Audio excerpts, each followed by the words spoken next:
Okay. So so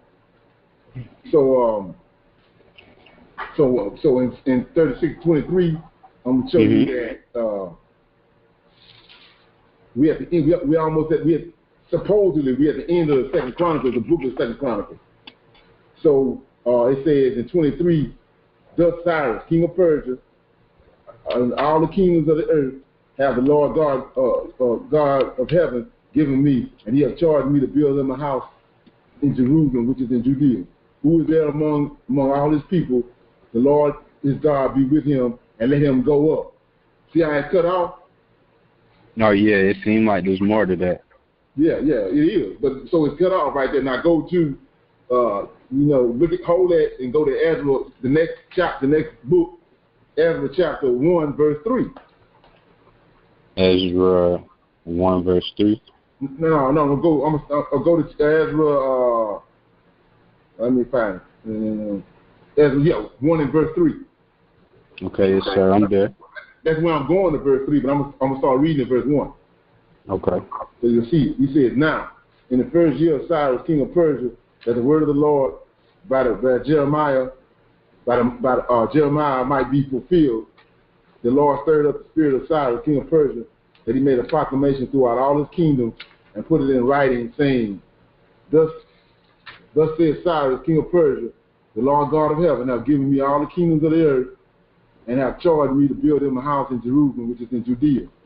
Who is there among you of all his people? His God be with him, and let him go up to Jerusalem, which is in Judea, and build a house of the Lord God of Israel. He is the God which is in Jerusalem. So you see that's twice. You see it? Yes, I do. So I mean, the Most High don't work like that. It's word for word the same thing that's over here at the end of Second Chronicles. Yeah, verse 23. Right. It was cut off. It was cut off in Second Chronicles at 30:23. They cut it off. Just stop and put a period. I mean, when you look at the proper English and punctuation and all that, you can't put no period at the back of let him go up. Yeah. See what I'm saying? So it's a wicked yeah, yes, sir. So he just put a period right there. Now you get back over here, and the same thing being said again. You wow. See? Yeah, I do. It's obvious, man. So somebody's a wicked scribe in there gonna make it in the book, man, trying to get you to. He's taking out what he wants and to lead you to a certain direction he wants you to go in. You see it? Yes, sir. Yeah. So that's one of the examples, you know. And so another thing too is, you know, that everybody know that Jeremiah was let them know that 70 years they was going to do 70 years in Babylon, right? Yes, sir. So everybody know that, but look at Isaiah 23 and 15. Isaiah 23 and 15. Yeah. All right. You got it? Yes, sir. Okay, so what I'm showing you is the Most High pronounced 70 years on Tyre. So at the same time is a 70-year proclamation that was made on Jerusalem. It's made on Tyre too. 14. I'm gonna start at 14. How ye ships of Tarsus, for your strength is laid waste, and it shall come to pass in that day that Tyre shall be forgotten 70 years, according to the days of one king. After the end of 70 years shall Tyre sing as a harlot. So the same thing that was pronounced on Jerusalem is pronounced on Tyre. And these 70 years is running concurrent at the same time. That's how they was able to be delivered. Because, see, at the time, Tyre was like America is today. Tyre was the place, was ruling, where everything was happening there. Okay. So in order to deliver the Israelites and them to get back to where he wanted them at, he shut the whole thing down around him. Let me show you that. Go to Haggai. Haggai.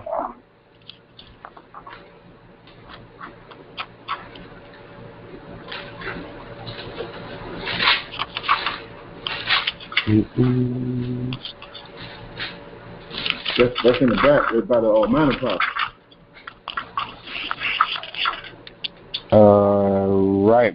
Right before Zechariah. Okay. Right. So it's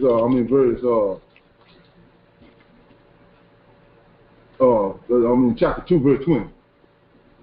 2 and 20. Right. All right. So we know that Zerubbabel is the seed out of David that's on the throne that's leading them back to Jerusalem, right? Right. Yes, sir. So they get rid of 70 years is almost up. 7 years is up. So he said 20. This Haggai preaching. So Haggai lived the same time as Zerubbabel did. Said, and again, the word of the Lord came unto Haggai in the 4th and 20th day of the month, saying, speak to Zerubbabel, not Jehoshaphat, but he said, speak to Zerubbabel, governor of Judah, saying, I will shake the heavens and the earth. See, so he shut everything down. I will shake the heavens and the earth, and I will overthrow the thrones of the kingdoms with an S on it. And I will destroy the strength of the kingdoms of the heathen, and I will overthrow the chariots and those that ride in them, and the horses and their riders shall come down, every one by the sword of his brother. In that day, said the Lord of hosts, I will take thee, O Zerubbabel, by my servant, the son of Shepherd, said the Lord, and I will make thee a signet, for I have chosen thee, said the Lord of hosts. So see, he already made his prophecy, 70-year proclamation that he made on Israel, he made it on Tyre too. And so they came to an end at the same time. And when they came to an end, he shut everything down in order to deliver the Israelites back in the land of Israel. Okay, I see that. So, right, and so same thing's gonna happen now. That's what we witnessing now. He got to shut everything down, America and everything, for us to get back to where he want us to. He ain't doing nothing no different. The ruling powers that's oppressing us and got us in the predicament we in today, he gonna shut them down just like he did right here, and for us to go back. Ain't nothing nobody can do about it. Sure. Yeah. And so, like I was saying in the last video, we ain't going nowhere till we figure out who it is that's doing all this. Because right now, we're not dealing with the person that did this right here. And hey, guy, we're not dealing with him. They gave us an idol. So when we find out who this person is right here and acknowledge him and call on him, that's when he's going to come and shut everything down. Until then, we're going to go around in circles. Yeah. Okay. Right.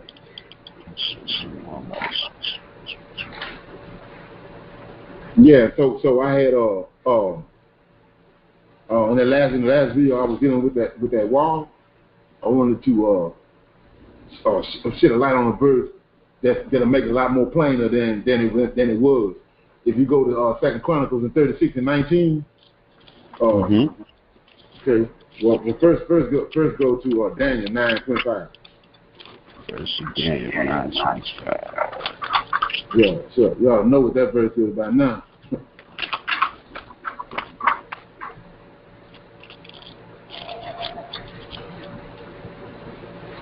Okay. Yes, sir. This is supposed to be JC. Say, know therefore understand that from the going forth of the commandment to restore and build Jerusalem unto the Messiah, the Prince, shall be 7 weeks, and 62 weeks, and the street shall be built again. And what I'm dealing with is the wall. So the Most High made it a point to put this in there, and the wall, even in troublesome times. So why is he saying the wall? So go to 2 Chronicles 36 and 19.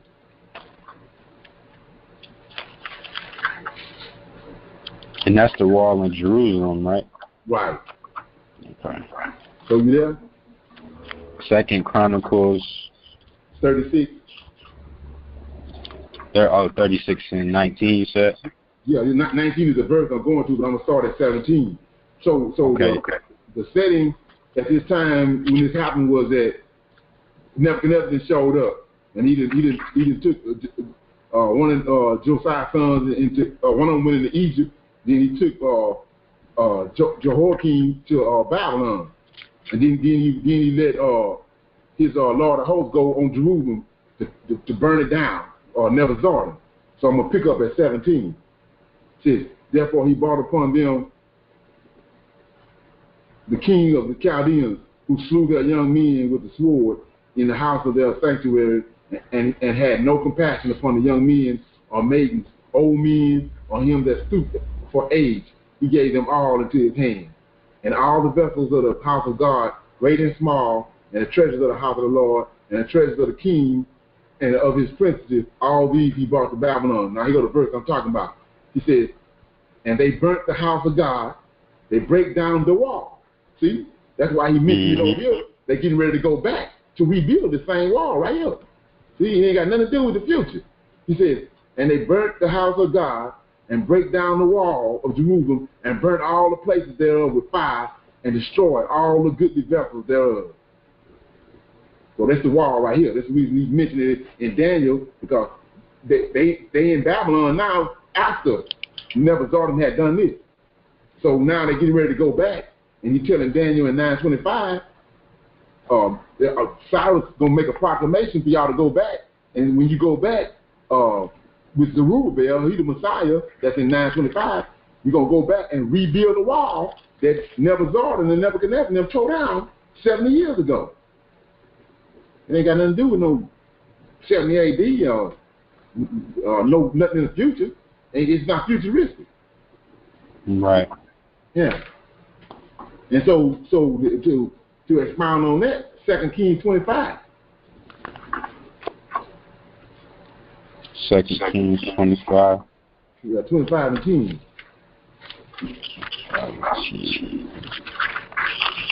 In which verse? You starting at 1? No, I'm gonna start at 8. Okay. So this chapter 25 is talking about the fall of Jerusalem when Nebuchadnezzar and them came up, him and his Nebuchadnezzar, and they destroyed it and took all the captives and took them back to Babylon. So verse 8 says, and in the 5th month, on the 7th day of the month, which is the 19th year of King Nebuchadnezzar, king of Babylon, came Nebuchadnezzar, that's what I'm telling you about, captain of the guard, a servant of king of Babylon unto Jerusalem. And he burnt the house, just like we just read in 2 Chronicles. He burnt the house of the Lord and the king's house and all the houses of Jerusalem, and every great man's house burnt with fire. And all the army of the Chaldeans, they were that were with the captain of the guard, break down the walls. See that? They go to the walls of Jerusalem round about. See it? Yes, sir. So what they being confounded at is the Most High. He put that in there for a reason. He said, and the wall. So the wall is back here in 2 Kings, 2 Chronicles, and in Nehemiah. Then the Messiah is back there with it. And then we know the Messiah is Zerubbabel. Ezra chapter 2. You got Ezra chapter 2? Chapter 2? Yes, sir. Verse 2. He says, I'm going to read verse 1. Now these are the children of the providence that went up out of the captivity of those which have been carried away, whom Nebuchadnezzar, the king of Babylon, had carried away unto Babylon, and came again unto Jerusalem and Judea, everyone with his city, unto his city. 2, which came with Zerubbabel. There he is. So the wall, right there. Yeah. So Zerubbabel is out of David's lineage, and the wall is there. And none of this talking about no futuristic event. It all happened during the time of Israel deliverance from Babylon. You see that? Yes, sir. Anybody got any questions on that? And so this right here, the series of these scriptures you read that you read us just now, you said this is during that time, during 70 AD, when they taught us that's when we were destroyed, but it wasn't until 143. Yeah, well, it was before that. 143 BC is before 70 AD. It happened like, see what I'm saying? It happened 500 years before that. So in 143 BC, Edom sold the land and by the 12 lots and start calling themselves Israelites. So 500 years earlier, it was Israelites there. It was Edomites in the land, posing as Israelites. The Israelites was gone. They was on West Coast of Africa. All right, Negro land. Oh my goodness. Okay. Right. So look at Obadiah. Obadiah.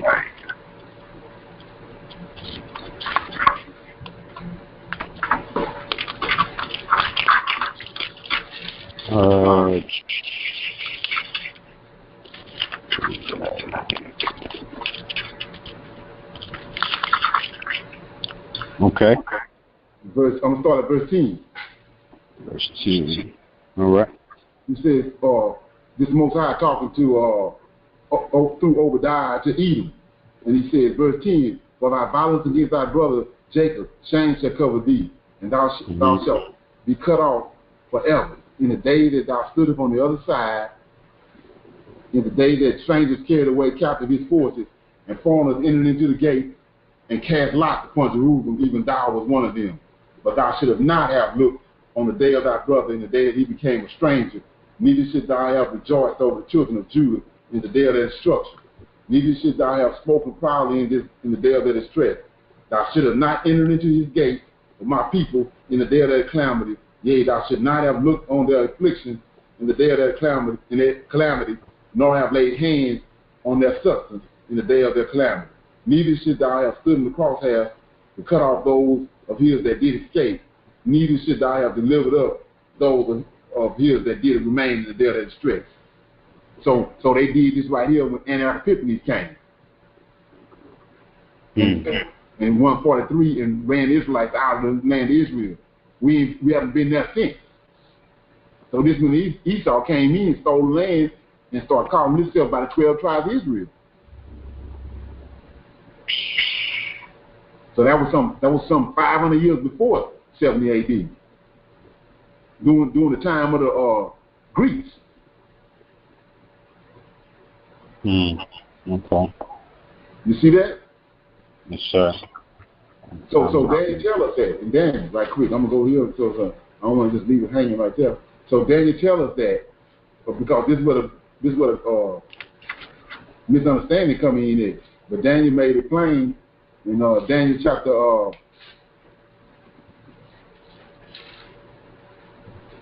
Daniel chapter 7.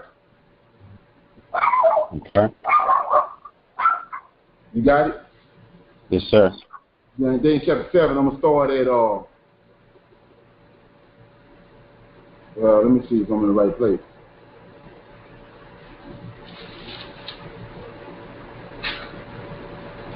Yeah, Daniel chapter 8. Verse 8? No, Daniel chapter 8. Verse Daniel chapter 8.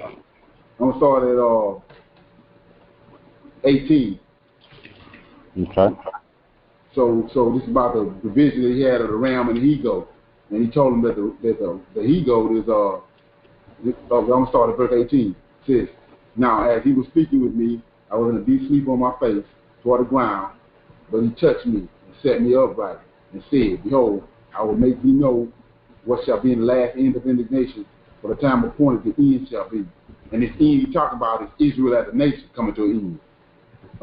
20. The ram which thou sawest having two horns are the king of the Medes and Persia. That's what we just read, Cyrus. Cyrus came with the king. 21. The rough goat is king of Greece. That's the third beast. And the great horn that is between his eyes is the first king. That's Alexander the Great. 22. Now that being broken, whereas four stood up for it, four kingdoms shall stand up out of the nation, but not in its power. So it's the Greek kingdom, but it's been divided into four parts. Then 23. In the latter times of their kingdom, the Greek kingdom, the third beast, right? When the transgressors are come to a full, a king of fierce countenance and understanding dark sentences shall stand up. And his power shall be mighty, but not by his own power, He shall destroy wonderfully. He shall prosper and practice, and shall destroy the mighty and the holy people. Who the holy people? We are. Right. So right here, in the third beast, this king right here, fifth countenance, is the one that's going to destroy us and run us out of the land. That's Antioch Epiphanes. 25 says, and through his policies also he shall cause craft to prosper in his hand, and he shall magnify himself in his heart, and by peace he shall destroy many, and he shall also stand up against the prince of princes, but he shall be broken without hand. So all this happened in First Maccabees in the Apocrypha. That's why they was taken out. And all these characteristics that we read right here in 24 and 25 is the same characteristics that he placed on the Antichrist. But he already came. When he destroyed Israel as a nation, that's how we ended up where we are today. He ran us out from right here in 143. We went on the west coast of Africa. And then from there, Judah, Benjamin, and Levi were scattered over the whole world in slave ships. Okay. So from 143 BC till 70 AD, there was Edomites that were posing as Israelites. And stole the name of the 12 tribes of Israel, and they living in the land as Israelites, but they're Edomites. Supposing. Okay. Right.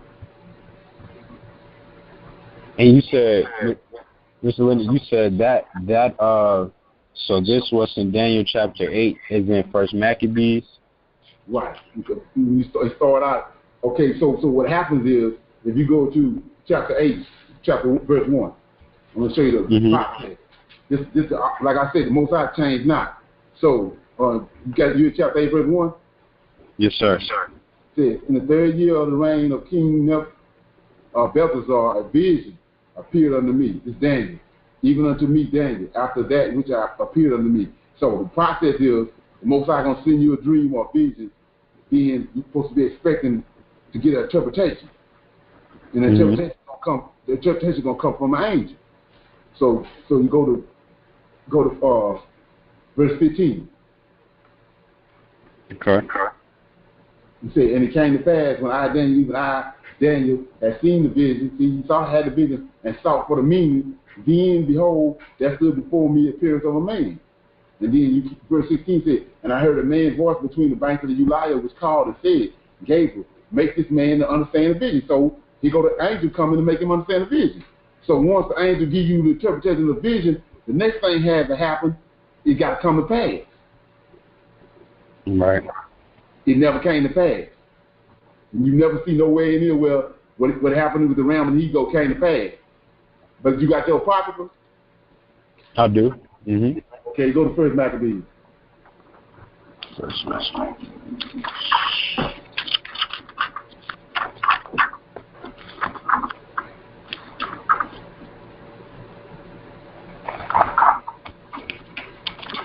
Okay. And which chapter? Verse 1, chapter 1, verse 1. Read that. Okay. And it happened after that Alexander, son of Philip, the Macedonian, who came out of the land of Shittim, and smitten Darius, king of the Persians, and Medes, and he reigned in his stead the first over Greece. Yeah, okay, now let me show you what mine says. It came to pass. See, this right here telling you right here, Daniel had the dream, and Gabriel gave him an understanding of it, but we see in the King James, it never came to pass. But in First Maccabees, it says it came to pass. After Alexander, the Macedonian son of Philip, who came from the land of Shittim, had utterly defeated Darius, that's the ram and the he-goat, that's the ram with the two horns, and the king of the Medes and Persians, and he reigned in his stead, and as he had before reigned over Greece. So it says that it came to pass. What came to pass? The vision that Daniel had in chapter 8 came to pass. But they got it way over here in First Maccabees where you won't see that. And what we discovered is that all this is going to take place during the third beast, not the fourth beast. See, See what I'm saying? So it's no, yeah, it's not like I was saying before with the other situation. It's not futuristic. They're making it futuristic because they're trying to lead you to JC, to the New Testament. Right. But if you see, it's not futuristic. All this stuff that already happened. And so anti-epiphanies is Antichrist. You see that? Yes, sir. Yep. Hey, what's going on, everybody? I know I'm a little bit late. I had to run back to the house to grab some stuff, so I've been quiet until I can get in here. What's up, man? Nothing much. No, the only thing I would add is, the rest of it, Daniel 10, 11, and, 12, the rest of it is all talking about the same thing. None of this got to do with the future, but, of course, they always teach because they want to point you back to JC. But every one of these scriptures, 10, 11, they all say Greece, Greece, Greece, Greece. So, I mean, you're still in the third beast any way you want to look at it. Right. And so to add to that, I want to show you something on that same night. You go to Malachi. Go to Malachi chapter 4. Malachi chapter 4. Chapter 4, verse 6. All right. So what you see after verse 6? It's cut off. It's a weird cut off. Right, and that's the end. That's the end of the Old Testament. Mm-hmm. So what I'm showing you is that Malachi. If you got a King James Bible, study Bible, it lets you know that this Malachi did this is during the time of the Medes and Persians. So this at the end of the Medes and Persians right here. Where Malachi stopped at is the end of the Medes and Persians. Okay, that's the end of the Old Testament, right? Yes, sir. Where we at? We get to Matthew, Book of Matthew. What beast we in out of the 4 beasts? It's the fourth, right? Yeah, the Romans, right? Mm-hmm. So see, the third beast ain't in here. So the Most High definitely don't work like that. Right. We stopped in Malachi in the second beast and started in Matthew in the fourth beast. The third beast ain't even in here. That's because it's in First Maccabees. Well, the Antichrist there. Right. Yeah. You see that? I'm doing. Yeah. So they don't want you to. I mean, this ain't no way the Most High work like this. This is a whole. I mean, that's what 500 or 600 years. And so that's one of the reasons why they took the Apocrypha out of there, because the Apocrypha was in between Malachi and Matthew. Right. So they had to take it out because they said, wait a minute, if at some point somebody gets intelligent, they would say, wait a second, First Maccabees just told me everything that I read over in Daniel. Right. So they had to get rid of it so that they can bring you right into Matthew. Right. And so you keep hearing me say that JC is Yahushua and Yahushim is an idol. So right. I'm going to show you 2 Chronicles. I mean, we see what happened right here. They took out the third beast, right, which is the Greeks.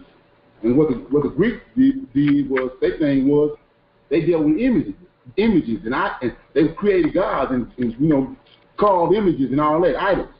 So watch this, 2 Chronicles. What chapter in 2 Chronicles? 33. 33. I'm trying to find it myself. 2 Chronicles.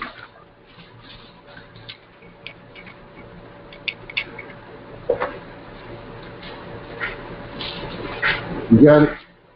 Yes, sir. Okay, I'm gonna start at verse 20. Verse 20. So Manasseh done this. This was the Most High laid a lot of the sin that's in Israel. He laid it on Manasseh, because Manasseh the one who really instituted it. So 20. So Manasseh, 19. His prayer also, and how God was entreated of him, and all his sins and his trespasses, and the places wherein he built high places and set up groves. See this? Groves and graven images. Before he was humble, behold, they are written among the sayings of the seers. So Manasseh slept with his father and they buried him in his own house, and Ammon his son reigned in his stead. So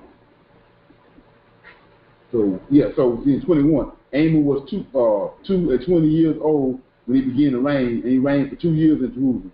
But he did that which was evil in the sight of the Lord, as Manasseh his father did. Now, this is what they done. For Ammon sacrificed unto all carved images which Manasseh his father had made and served them. So we doing the same thing they doing now. They got us doing the same thing that Manasseh and them and Ammon was doing. The reason why we ended up over here. So what we doing right now is what they did. We're dealing with an image, a carved image, an idol. That's what JC is. Right. And that's why nothing happened. That's why when nothing happened, we've been praying for the last, especially over here in America, the last 400 years, and nothing happened. We ain't been getting delivered like they got delivered back in the day, and how the angels will show up and the prophets show up. That ain't happening because we dealing with an idol. Right. What we at right now is we have to find the Most High. Find who this God was that came to Egypt and delivered us, and the same God that came to Babylon and delivered us. We did. When you look at it, look what you put on your neck. Look what's in all the churches: images, carved images and paintings with some images. That's the same thing we were doing. Manasseh and Ammon and our forefathers was doing. And the Lord said that's an abomination. They got us in this predicament what we in now. That's an abomination. Right. Right. So let's look at Deuteronomy 28 right quick and put a nail on it.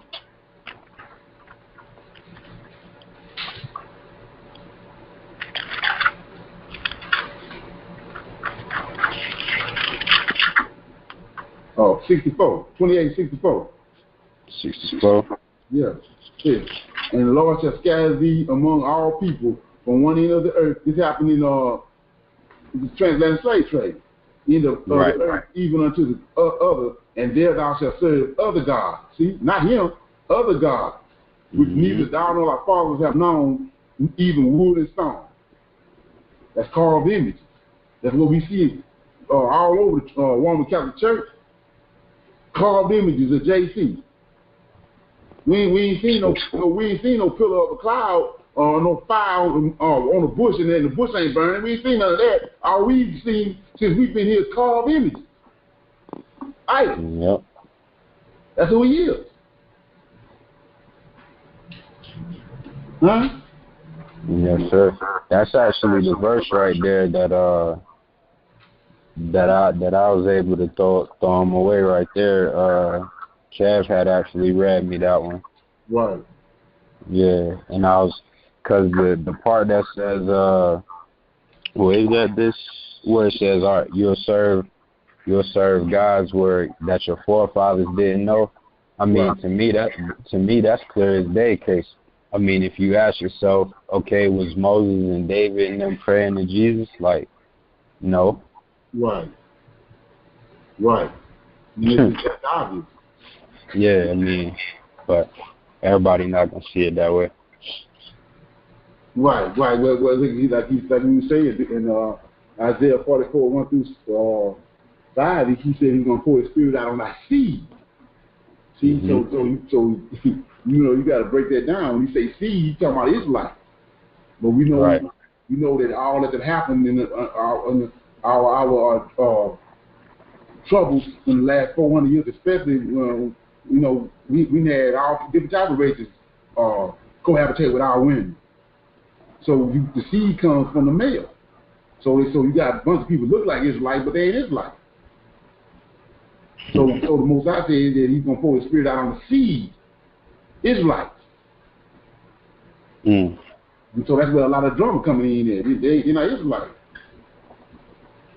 Yeah, I want to point something out real quick.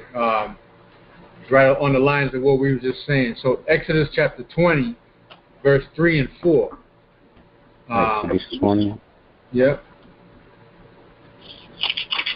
All right, bet. It says, thou shalt have no other gods before me. Verse 4, thou shalt not make unto thee any graven image or any likeness of anything that is in the heaven above, or that is in the earth beneath, or that is in the water underneath the earth. So the question I have, like I said last class. He told us not to drink blood or eat unclean foods. Right. So to say that we're not really drinking his blood, we're just kind of sort of doing it ceremonially, is an abomination. So we see clearly he told us, don't make any images, don't bow down to them. But yet, everything that he tells us to do in the Old Testament, the New Testament say, you can do it. Mm-hmm. You know, so every time you see that, you got to say it's a red flag. Right. So we're worshiping, JC is an idol because that's what we do. We got all these paintings, all these statues, all these, images, and he specifically tells us not to make them. Right. So not only are we, worshiping it, we're making it. He said don't make it. So we're crossing the line. Like I said, it goes back to the communion and the drinking the blood and eating the flesh. He said don't even make it. You see what I'm saying? Right. Mm-hmm. So I just want to point that out real quick. Right. Mm-hmm. Yeah. So you can't get around that. I mean, once this light shine on it, I mean, you can't get around it. It's like point blank, right there in your face. Yeah. Yeah. I wanted something I had talked about in the last video about Malachi. It's in Malachi about what's going to happen at the end time when David come back and Elijah come back. And it's in Malachi chapter 4. Malachi 4. I'm trying to get this in here because it's important to understand it. So I mean Malachi 4 and 5. Alrighty. So it says, behold, I will send you Elijah the prophet before the coming of the great and dreadful day of the Lord, and he shall turn the heart of the fathers to the children, and the heart of the children to their fathers. Lest I come and smite the earth with a curse. So we know that our forefathers is all the prophets and all the people that lived in the past. And so we know that he's going to raise them up.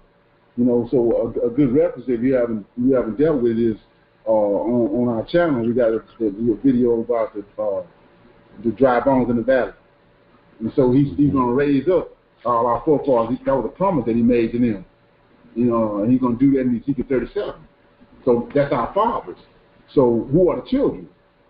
So let's go to Ezra during the time of the Babylonian captivity when they left Babylon, because the Most High changed now. So we know that we're going to raise our fathers up in Ezekiel 37. You got Ezra chapter 2? Ezra chapter 2.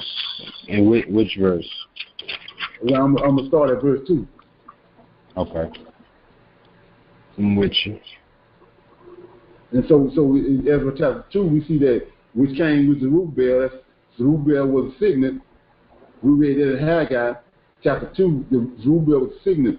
And all of them that came out to him and returned to Babylon. So if you go to verse 3, it says, the children of Parash, 2,172. Verse 4, the children of Sephatah, 372. The children of Arah. So you see, these are all the children of their forefathers. So you bring that same thing to today. He raised the fathers up, like he said in Malachi 4 and 5. Behold, I will send you Elijah the prophet before the coming of the dreadful day of the Lord, and he shall turn the heart of the fathers, that's Ezekiel 37, and the children. So just like in Ezra chapter 2, we the children that's over here, that he got to bring back to our fathers that he's going to raise up. So the reason I'm showing this is there ain't nothing new under the sun. This is the same thing he did in when they came out of Babylon. And then you can even go further than that. When they left Egypt, the children had the fathers with them you will find that with the sepulchres with the sepulchres when they came out of in Jasher, when they came out of Egypt, they had all their fathers' graves with them, their sepulchres, and had their fathers' bones with them. They had their dead fathers in their sepulchres, and the children was toting them and brought them all to Zion. So what I'm showing you is nothing new under the sun. It's just that these wicked scribes in the Catholic Church and all them and hoodwink the book where you don't see that. But it's nothing new under the sun. I'm gonna let you're gonna read that in Jasher. So the first reference is in the book of Exodus, chapter 13, 19 to. Well, let me go back a little. Let me go back to Genesis. I'm gonna start from the top where Joseph told him, gave him the command. Let me find that real quick. That way, start at the top, right before he died. Here we go. All right, so this is Genesis chapter 50, verse 24 to 26. It says, "And Joseph said unto his brethren, I die, and God will surely visit you." So he's telling him, obviously he got some type of knowledge beforehand. He knew, that God was coming to visit them. So this goes back to the whole father-children. You see it right here. So he said, God will surely visit you and bring you out of this land unto the land which he swore to Abraham, to Isaac, and to Jacob. And Joseph took an oath of the children of Israel, saying, God will surely visit you, and ye shall carry up my bones from hence. So Joseph died, being 110 years old, and they embalmed him, and he was put in a coffin in Egypt. Now, if you go to Exodus chapter 13, it confirms what Joseph said. Moses is doing what Joseph said. So it says, and Moses took the bones. This is 13 and 19. Okay. It says, and Moses took the bones of Joseph with him, for he had straitly sworn the children of Israel, saying, God will surely visit you, and you shall carry up my bones away hence with you. So that's the Bible reference. Now I'm going to go to the book of Jasher and find the reference in the book of Jasher. So I'm in Jasher chapter 80.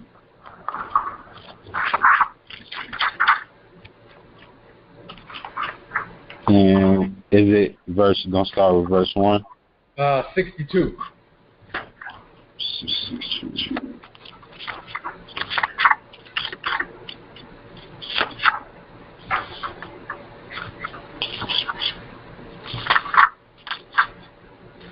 Josh is really long, man. Yeah, it is. Oh, yeah. Okay. Got it? Yes, sir. So it says, 80 and 62, it says, and Moses hastened and rose up and went to the river of Egypt and brought up from thence the coffin of Joseph and took it with him. The children of Israel also brought up each man his father's coffin with him, and each man the coffin of his tribe. So this is confirming what was said in the regular Bible. And then when you go to Jasher chapter 90, this is where it showed that they buried all of the coffins in Israel.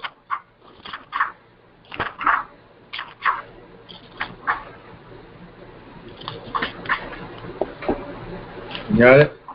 Yes, sir. So Jasher 90, 39 to 46. It says, 39 to 46. It says, these are the names of the cities wherein they buried the 12 sons of Jacob, whom the children of Israel had brought up from Egypt. And they buried Reuben and Gad on the side of Jordan. And I'm not going to read all of them, but 39 to 46 shows you where they buried all of the people that they brought with them from Egypt. So, like Leonard was saying earlier, why in the world would they dig up all of these bones? Why would Joseph say, God is coming to visit you in the future? Take my bones, take all these forefathers, and bury them in Israel when you go into the promised land. So for 40 years and however many years after that until they got into the promised land, they're walking with all these bones, with all these coffins. Right. And they buried them in Israel. Right. So I just, wanted to show you that real quick. Right. So Joseph, when he told him, before he prophesied to him, Most High showed him that they was going to be delivered from Egypt before he died. So he called all of them together and told them that the Most High is going to come and visit you, and deliver you from your oppressors in Egypt. And he said, when you go, take my bones with you. And he specifically said, take them with you to Zion, right? He said Zion. So everybody's scrambling about who the woman is. They're saying it's a woman. The Holy Spirit is a woman, and I mean the Holy Spirit is a woman and all that. But the woman is Zion. So let me show you that. Go to Isaiah chapter 66.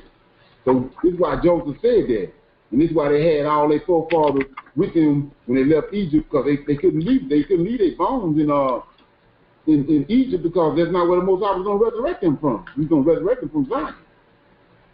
You said Isaiah? Yeah, Isaiah 66.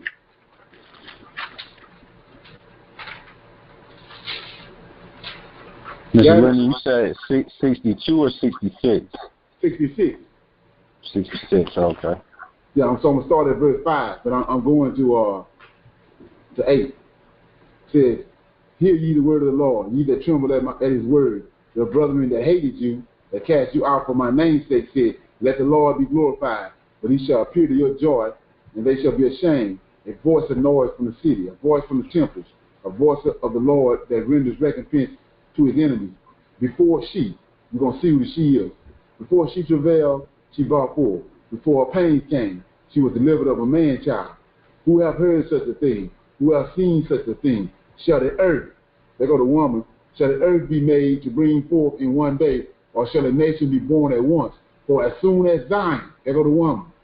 Zion, this is what Joseph told him. Take my bones to Zion. So he said, for as soon as Zion travaileth, she brought forth her children. So what children? That's all the people that was buried there. That's why it was of the utmost importance that they bring their bones from Egypt to Zion, because he's going to resurrect them. And that's what Ezekiel 37 telling you. So, you can't get around that. So it's not the Holy Ghost ain't the woman. The woman is Zion. That's the reason why David came and conquered the Jebusites and took Zion from the Jebusites, because it's where the Most High dwells there, the Lord of hosts. So he took it, and that's another reason why he's the Messiah. He picked him because David liberated Zion. He liberated the lady. The giants came there and was inhabited the land, and he had to free it up. So that was the importance of it, because right here, because they buried him there, and that's where the Most High is going to resurrect him from. Right, and so all the men, that was righteous, all the kings, all the prophets, all the priests, all the Levites, everybody that was righteous back then, they're all coming up out of the grave. Right, that's what Ezekiel 37 talking about. There ain't no other interpretation. So you had mentioned earlier about Jasher. So what's the importance of Jasher? To bring us to the wicked scribes that want to bring us to the New Testament says that the law was a schoolmaster and that the law we couldn't keep the law. But we see in Jasher, which is about a 500 or 600 year period span the time, they was keeping the law. Right. See, they kept the law, but they got you think they telling us that the Israelites could never keep the law. That's why Christ had to come. But Joshua, they kept the law. And so the only way that they can be resurrected is they die righteous. And the only way to die righteous is to keep the law. But they want to tell you that they never kept the law. That's why the book of Joshua had to be removed. Okay? Yeah. Right, so anybody got any questions on that? Because what I'm gonna do is I'm gonna start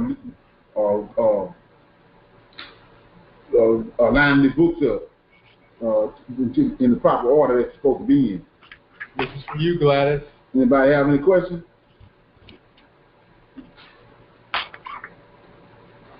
Jerry? I'm straight. I got you. Okay. Yeah. So I'm gonna start reading the list of the books, and like I say, it's gonna vary a little bit. This from the Cephas, but it's gonna vary. It's gonna vary because of we have different information than what they have. So it says Genesis, Exodus, Leviticus, Numbers, and Deuteronomy. We know those are the first 5 books. That's the Torah. That's what was given to Moses on Mount Sinai by the Lord of Hosts. And then what they have after Deuteronomy is Jubilees, Enoch, and Jasher.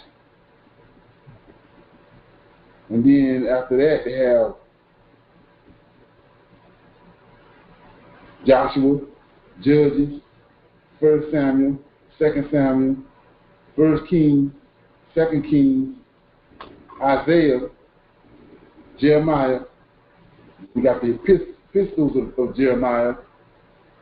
We got Ezekiel, then Tobit, Tobit, then the first Barak, the second Barak, then the prayer of Manasseh, and then it's got what they call the minor prophets. You got Hosea, Joel, Amos, Obadiah, Jonah, Micaiah, Nahum, Habakkuk, Zephaniah, Haggai, Zechariah, Malachi. Remember what we just said about Malachi. That's in the King James Bible. That's the last book of the Old Testament. So, but right here they have, after Malachi, they got Psalms, Proverbs, Job, the Wisdom of Solomon, Ecclesiastes. Then they got Song of Solomon, Ruth, Lamentations, Ecclesiastes, Esther, the editions of Esther, Judith, First Chronicles, Second Chronicles. Then you got Daniel, the prayer of Azariah, Susanna, Baal and the Dragon, Ezra, Nehemiah, Third Ezra, Fourth Ezra, First Maccabees, Second Maccabees, Third Maccabees, and Fourth Maccabees. So in here, what they have is Maccabees is the last book of the Old Testament. So we see right here they got let me see. They got something like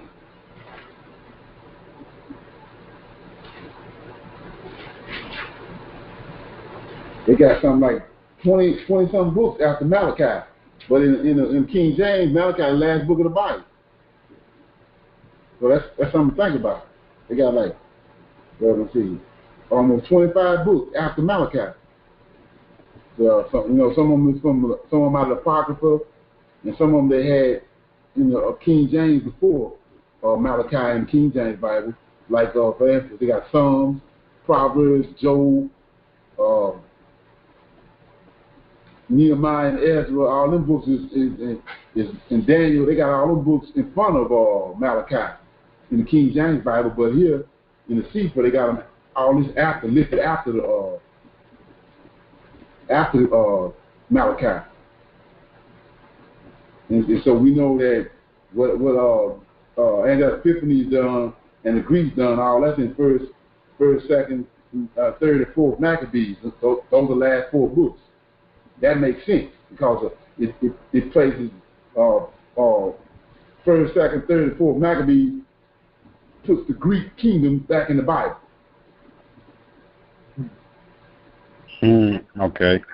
You know what I'm saying? So the Bible we've been reading that they've been told us is holy is everything but holy. Yeah. Wicked scribe. So anybody got any questions on that?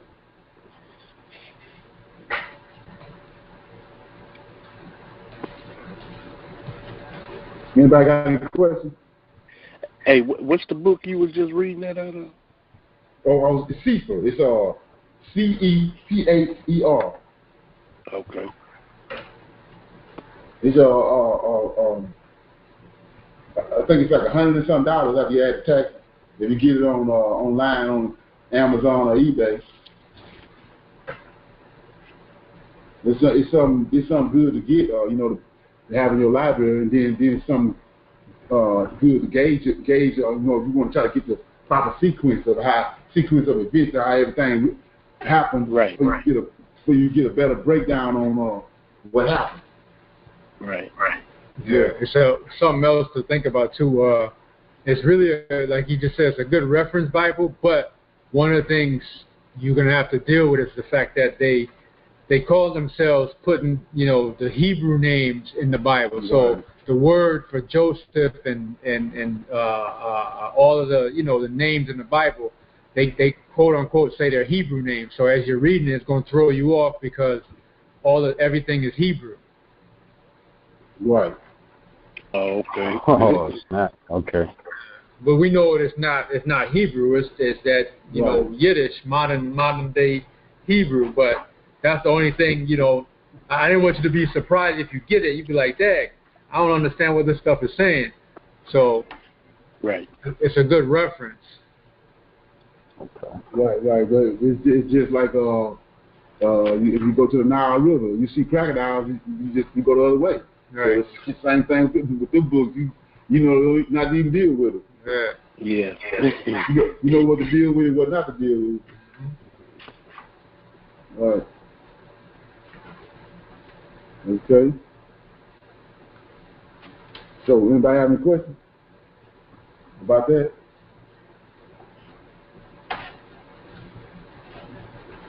Nah. No questions?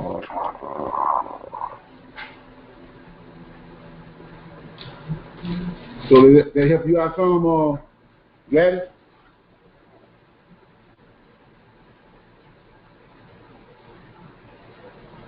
Did they help you, Gladys? Maybe she can't talk. Huh? Yes, it did. Yes, it did. Thank you very much. Okay, yeah. So, what I'm going to do is get a copy of that. Read it off. Yeah. So, I wanted to, we was talking before. I'm gonna talk about this for a minute before we start doing the Q&A. I was gonna deal with what happened after Josiah died, because it's got a lot to do with how they set us up, how we dealing with JC today. So if you go to Matthew,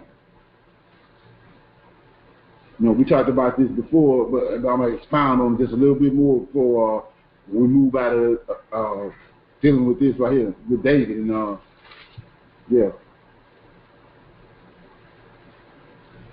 So what chapter?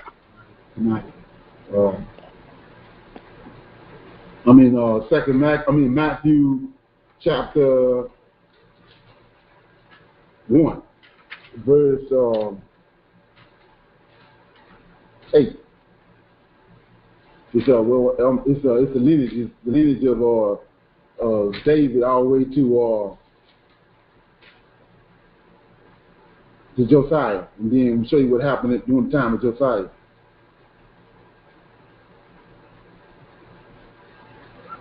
You got Matthew 1 and 8.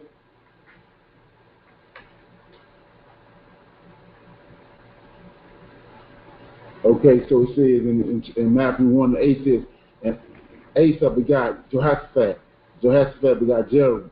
And Jehoram begot Aviah. And Aviah begot Jocham. And Jocham begot Ahaz. And Ahaz begot Hezekiah. And Hezekiah begot Manasseh. Manasseh begot Amon. Amon begot Josiah. So this is where we at. So it says that Josiah begot Jeconiah and his brethren about the time they were carried away to Babylon. So this is where the tribulation started at. So if you go to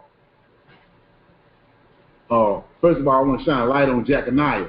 Jeconiah is they got he got three different names.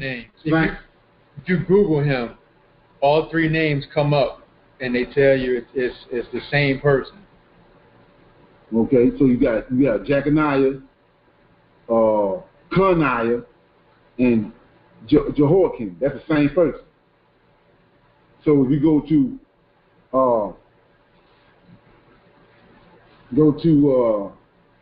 Second Chronicles.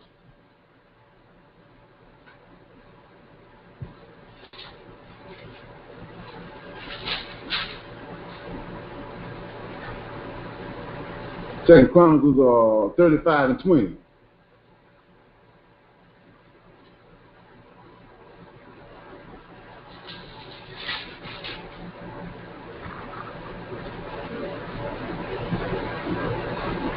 $35 and $20. Yeah. Well, what I'm gonna do is I'm gonna show you what the promise that the Most High made with Josiah first. Second Chronicles 34 and 22.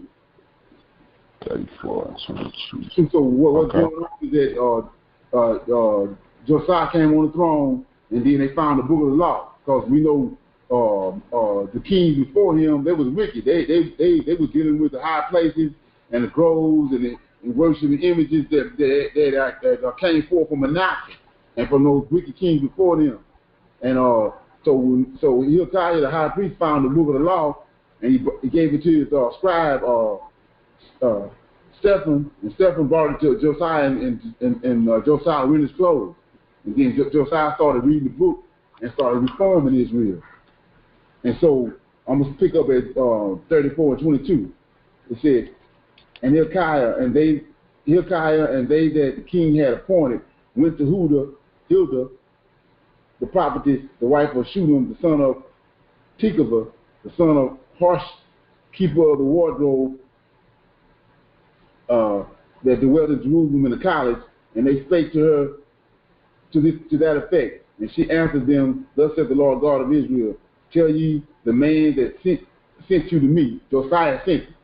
Thus saith the Lord, behold, I will bring evil upon this place, and upon the inhabitants thereof, even all the curses that are written in the book, which they have read before the king of Judah, because they have forsaken me, and have burned incense unto other gods, that they might provoke me to anger with all the works of their hands.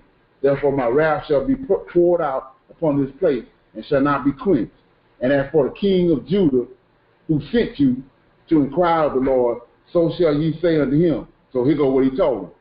Thus saith the Lord God of Israel concerning the words which thou hast heard, because thine heart was tender, and thou didst humble thyself before God, when thou heard these words against this place, and against the inhabitants of thereof, and humbled thyself before me, and didst rent thy clothes, and weep before me, I have even heard thee also, saith the Lord God. Behold, I will gather thee to thy fathers, and thou shalt be gathered to thy grave in peace. Neither shall thine eyes see all the evil that I will bring upon this place, and upon the inhabitants of this inhabitants of the same. They shall. So they brought the king word again. So he promised Josiah that he wasn't going to do this until he died, after he'd been gathered to his fathers. So we go to, now you go to 2 Chronicles, chapter 35, verse 20. You got it?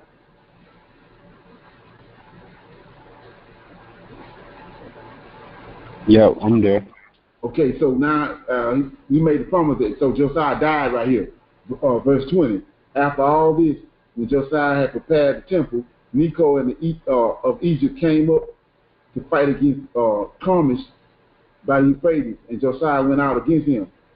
But he sent ambassadors to him, saying, what have I to do with thee, thou king of Judah? I come not against thee this day, but against thy house, wherewith I have war. For God commanded me to make haste, forbear thee from meddling with God, who is with me, that he destroy thee not. Nevertheless, Josiah would not turn his face from him, but disguise himself, and that he might fight with him. and hearkened not unto the words of Necho from the mouth of God, and came to fight in the valley of Megiddo. And the archers shot at King Josiah, and the king said to his servants, have me away, for I am sore wounded. And so he died. 24. His servants therefore took him out of that chariot and put him in a second chariot that he had, and they brought him to Jerusalem, and he died and was buried in one of the sepulchres of his father, and all Judah and Jerusalem mourned for Josiah. So he died right here. So now he told him that after you die, I'm bringing this evil upon you. The evil he's talking about is Nebuchadnezzar. And so when you get to 36, it says that then the people of the land took Jehoshaphat, the son of Josiah, and made him king in his father's stead in Jerusalem. So Josiah was 23 years old when he began to reign, and he reigned 3 months. See, the Most High didn't waste no time. He sent the king of Egypt came and took him off the throne, right? Then you get to verse 5. And then he took Jehoshaphat off the throne and put Jehoiakim on there. Verse 5 says, Jehoiakim was 25 years old when he began to reign. And he reigned 11 years in Jerusalem. And he did that which was evil in the sight of the Lord, his God. Against him came up Nebuchadnezzar, king of Babylon, and bound him in fetters and carried him to Babylon. Nebuchadnezzar also carried the vessels of the house of the Lord to Babylon and put them in his temple in Babylon. And so here we go now. We at verse 9. So it says, Jehoiakim was 8 years old when he began to reign, and he reigned there 3 months and 10 days in Jerusalem, and he did that which was evil in the sight of the Lord. And when the year was expired, King Nebuchadnezzar sent and brought him to Babylon with the goodly vessels of the house of the Lord, and made Zedekiah his brother king over Judah and Jerusalem. And so what I want to get to is that this dude Jehoiakim. If you go back to Matthew chapter 1, verse 11.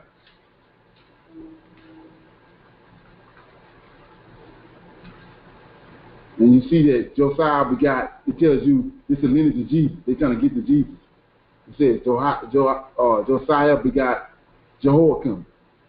And so Jehoiakim, Jeconiah, and Coniah are the same person. So what Kevin's going to read is he's going to tell you the Most High pronounced a curse on this dude. And he pronounced a curse on him for the evil that he perpetuated in Jerusalem when he was on the throne. All right, so this is Jeremiah chapter 22.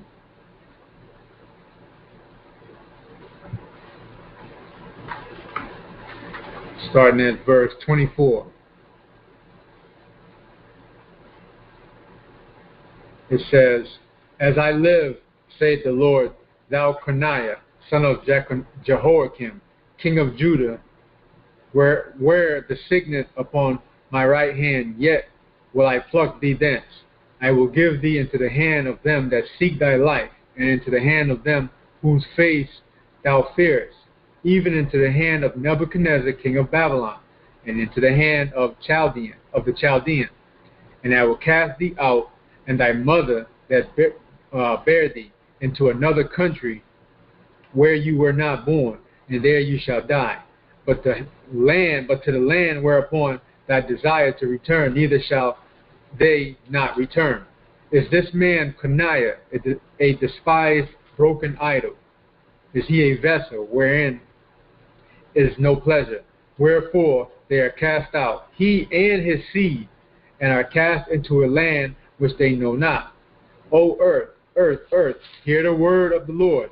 Thus saith the Lord, write ye this man childless, a man that shall not prosper in his days, for no man of his seed shall prosper, sitting upon the throne of David, ruling any more in Judah.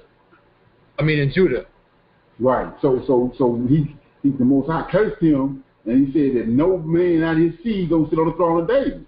So that means he's taken out of the lineage. He's taken out. Ain't no case. So anybody that they have written in here that came forth from Jeconiah, we see that it don't make any sense, because we just saw where the Most High cursed him and said that nobody out of his seed line gonna rule upon the throne. and it says he's going to be childless, so he don't even have no He children. don't have no children. He took it away from him. Then he killed him. So Right. So let's look at 2 Chronicles. I want to show you what they did.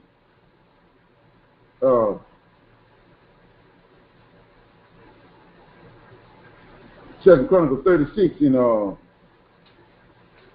5. I just read it.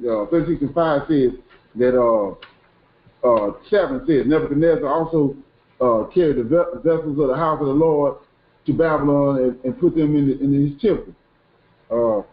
6 says, and against him came up Nebuchadnezzar, king of Babylon, and bound him in fetters and carried him to Babylon. He said, and what we just read, the Most High said he's going to take him out of his land to another land, and there he's going to kill him. Right? So now, let's go to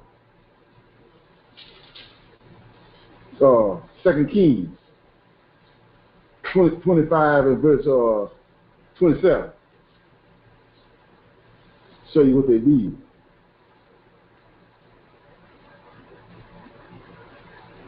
So now in 25 and 2 Kings 25 and 27 says it came to pass in the 7th and 30th year of the captivity of Jehoiakim. This is the same dude. Jehoiakim, Jeconiah, and Coniah, same person. And Jehoiakim, king of Judah, in the 12th month, on the 7th day of the month, that evil Murdoch, king of Babylon, in the year that he began to reign, did lift up his head of Jeconiah, king of Judah, out of prison, and he spake kindly to him and set his throne above the throne of the kings that were with him in Babylon. Well, that's totally the opposite what the Most High just said in Jeremiah. He said that he's going to send him into a land that he know not, and that he's going to get killed there. But it's showing you right here, they're saying Jehoiakim, he lifted his head up and he spoke kindly to him. So, now go back to 2 Chronicles 36.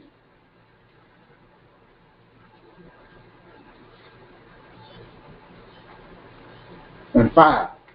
So if we go back to 2 Chronicles 36 and 5, we see that not only was Jehoiakim,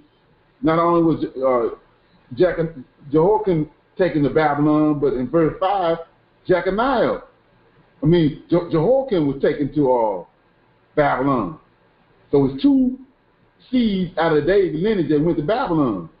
But Jeremiah tell us that he Most High pronounced a death sentence on Coniah, so Coniah was killed in Babylon.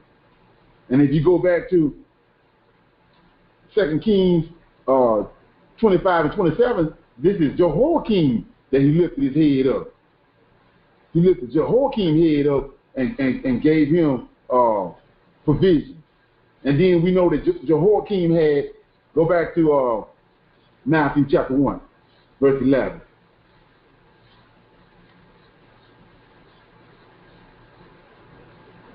Verse 12. So all this happened, all this drama, what I'm showing you happened right after Josiah died on the way to Babylon and when they got in Babylon. So we know Zerubbabel was the one he raised up after the 70 years.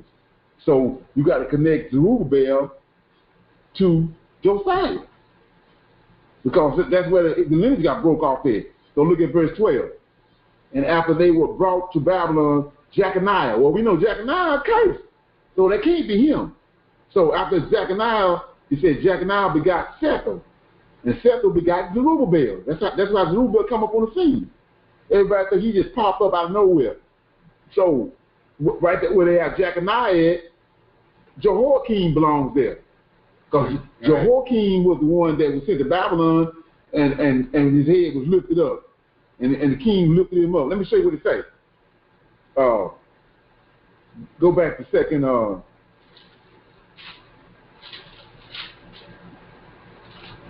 Second Kings. There's 2 Kings and then there's 2 Chronicles.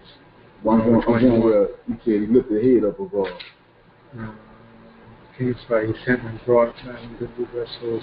That's 2 Kings 25. Right. 27. Yeah.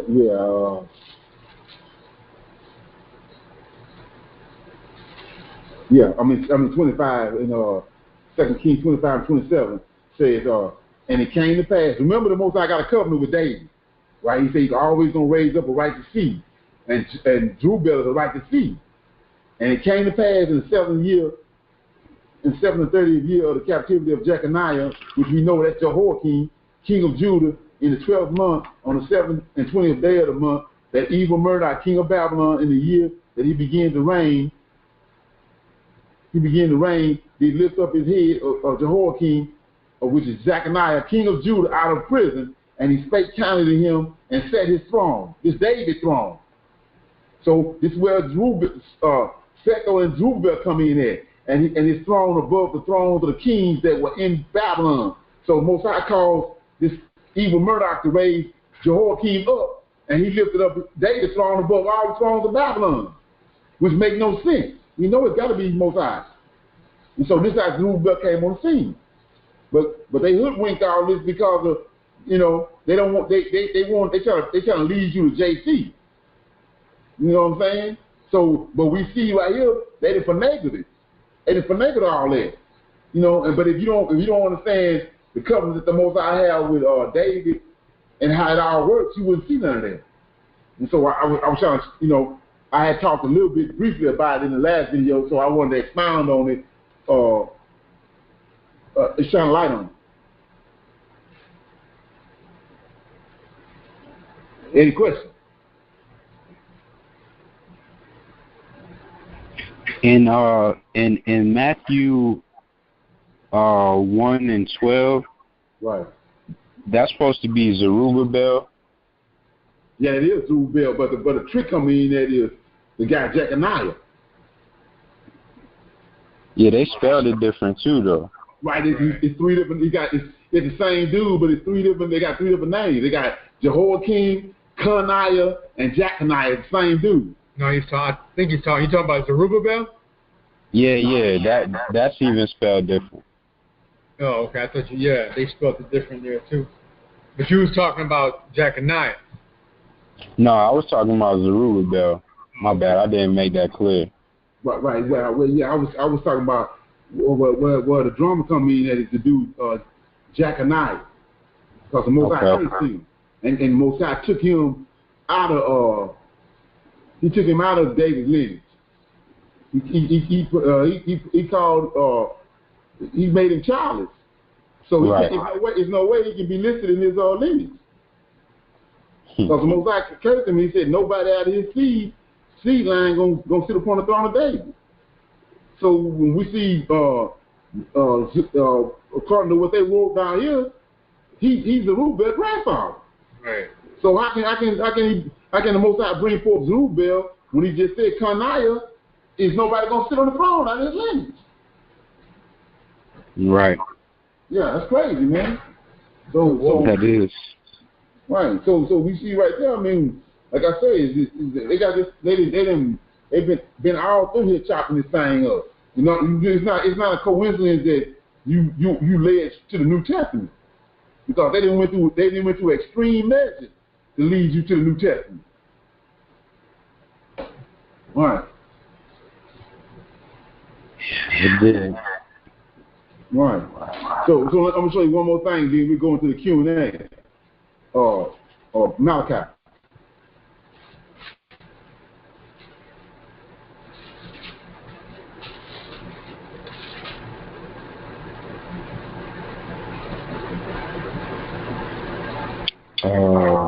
Which chapter in Malachi?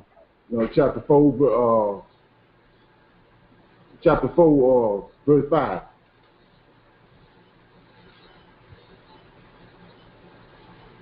You there? Yes, sir. He said, "Behold, I will send you Elijah the prophet before the coming of the dreadful day of the Lord." Right. So my question to you guys is, who is Elijah came yet? He has not. He ain't came, right? Right. Then watch this.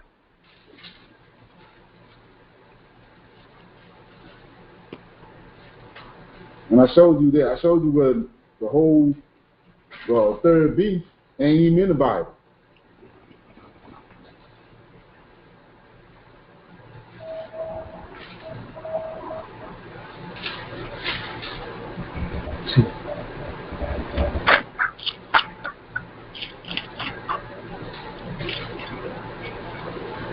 Now look at chapter 3 of chapter 3 of Matthew.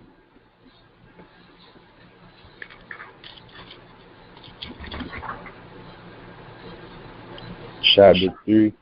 Yeah, chapter 3, verse 1 of Malachi. Matthew, right? Yeah. All right. So I'm starting at verse 1. Now remember, we closed in the last book of the Old Testament, the last verse was that you're going to send us Elijah. So we in Matthew 3 and 1. In those days came John the Baptist preaching in the wilderness of Judea and saying, repent ye, for the kingdom of heaven is at hand. For this is he that was spoken of by the prophet Isaiah, saying, the voice of one crying in the wilderness, prepare ye the way of the Lord, make his path straight. And the same John had his raiment and camel hair and a leather girdle about his loins, and his meat was locusts and wild honey. Then went out to him Jerusalem and all Judea and all the region around about Jordan, and were baptized of him in Jordan, confessing the sins. But when they saw many of the Pharisees and Sadducees come to the baptism, he said unto them, O ye generation of vipers, who have warned you to flee from the wrath to come? So Jesus came on the same note right here and tells you that if you can believe it, John the Baptist is Elijah. You remember that? That's Matthew 11 and 12, starting at verse 12. Yeah, Matthew chapter 11. Let me read it.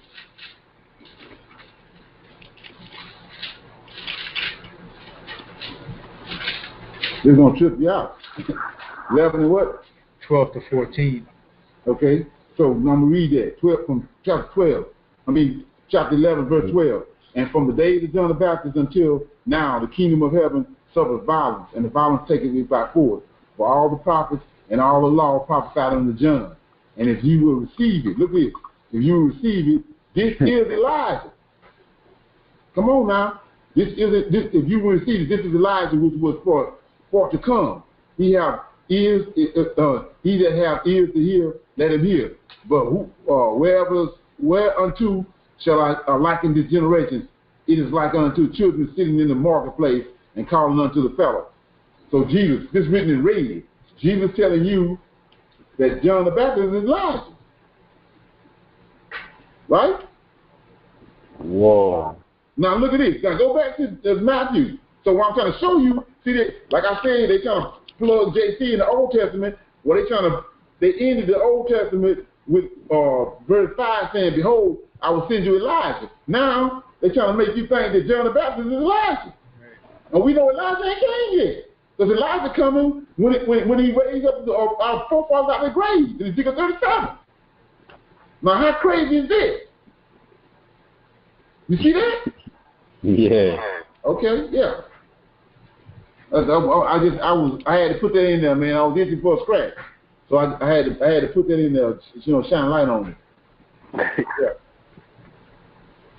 And it says and something that you just said kind of stuck out. It said all the prophets, right, and the law prophesied until John. Right. So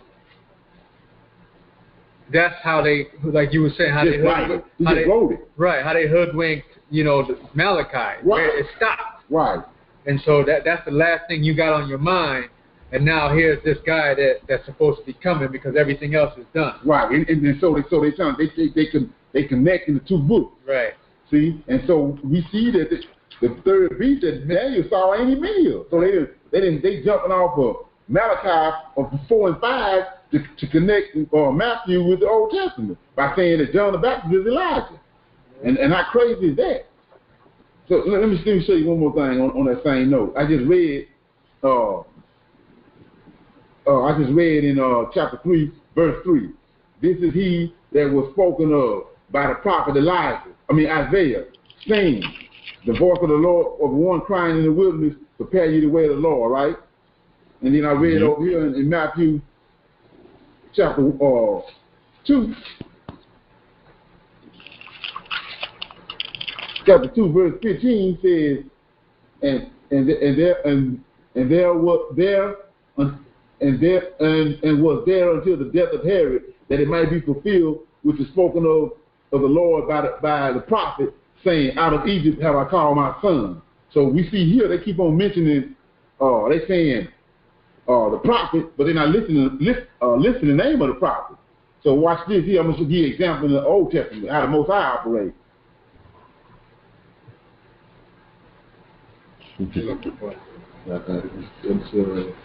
Jeremiah, Ezra 1:1.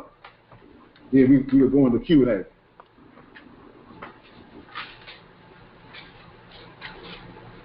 Ezra 1:1 says, now, in the first year of Cyrus, king of Persia, that the word of the Lord by the mouth of Jeremiah. See, they mention the prophet. They tell you who the prophet is.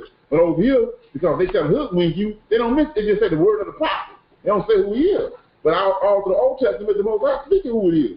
Let me read it again. Now, in the first year of Cyrus, king of Persia, that the word of the Lord might be, by the mouth of Jeremiah might be fulfilled, the Lord stirred up the spirit of Cyrus, king of Persia. See, so he mentioned the prophet. He tell you the name of the prophet. He don't just say the prophet and then just let you figure out who the prophet is. Yeah. So you got any questions?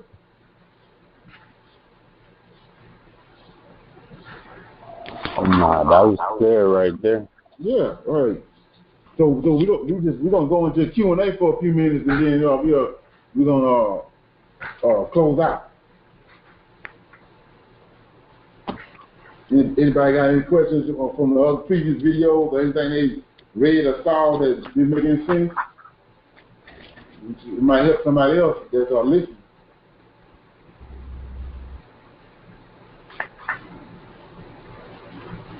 Okay, I got one question. What you said though about what's his name? Antioch Epiphanes. So Right. you said 143 BC is before 70 AD. Oh yeah, before Christ, after death. Okay, never mind. I'm sorry. Okay. Yeah, they count down to 0, and then after the 0, they're going back up. That's AD. BC is before the 0, and AD is after the 0. Before the 0, after the 0. Yeah, that in itself is crazy. Right, that don't even make sense. No, that's nah, it really doesn't. Yeah. Right. And, like, at what point did you say, how did you have enough time to say, all right, we're just going to start, at 0 at this point? You just Right. pick the time, and all of a sudden you just decide to say 0, and then 1, 2, 3, 4. I mean, it don't even make sense. Right. And then the 0, which a lot of people don't know, the 0 is the year of our Lord, which is Jesus Christ. Right. That's the plumb line. Right. You count down to 0, then from 0 you go up. But he's the focus. I mean, how can that be? It's crazy. That is. Right. That's crazy. Okay. And then, I got, when you said, what's this dude's name? This guy with 4 names. Jeconiah. So Jeconiah. And then his 3 names, Coniah is one of his names, right? Right, that's C-O-N-I-A-H. I-A-H. Yeah. So, let's see. No, that's the one we talking about. The other one was C-O-N. Right, it's Coniah, C-O-N-I-A-H. I-A-H. And then the other one is Jehoiakim. Jehoiakim. So that's the same dude. So when you go anywhere, any dictionary, you Google it or whatever, they're gonna tell you that. All 3 of them. It's the same dude. So that's what they vernacular in there. They hook with you because even in 2 Kings they say he was taken to Egypt. But in 2 Chronicles they say he went to Babylon. So it's 2 of David's seed went to Babylon. But we know from Jeremiah, the prophecy that was proclaimed on Jeconiah, he was sentenced to death. Most likely he's gonna get killed. Him and his mom, and that's what happened. So he can't be Seth or lineage. He can't be in the lineage of David. Right. It's Jehoiakim. He was taken to Babylon too.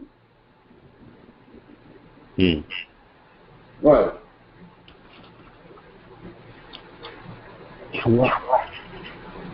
And I seen too, Mr. Leonard Orkev, something that that was like when y'all were reading it and what's this, like Matthew 11 and 14, like Elijah, like why do they have it spelled different than it is in the Old Testament?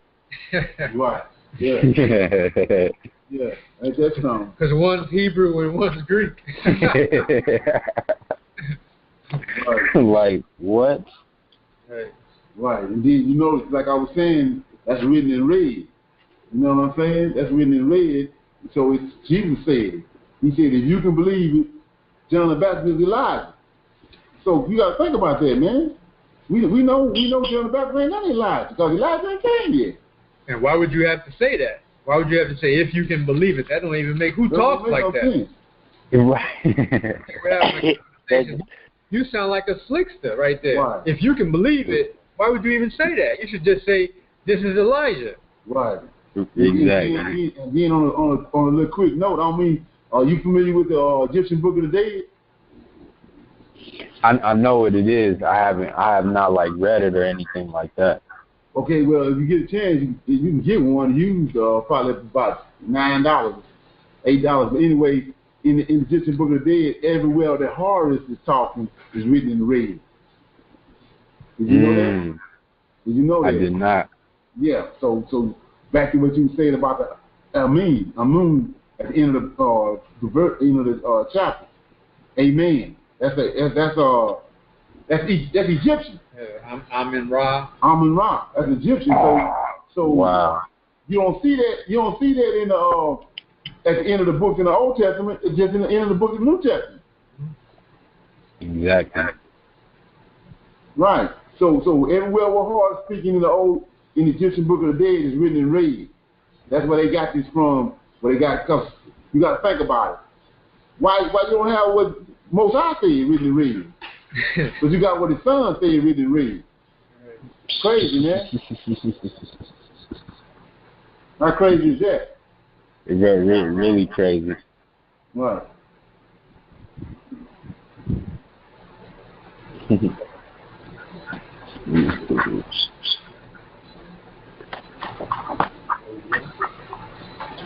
So if y'all don't have any more questions, we're gonna close it out.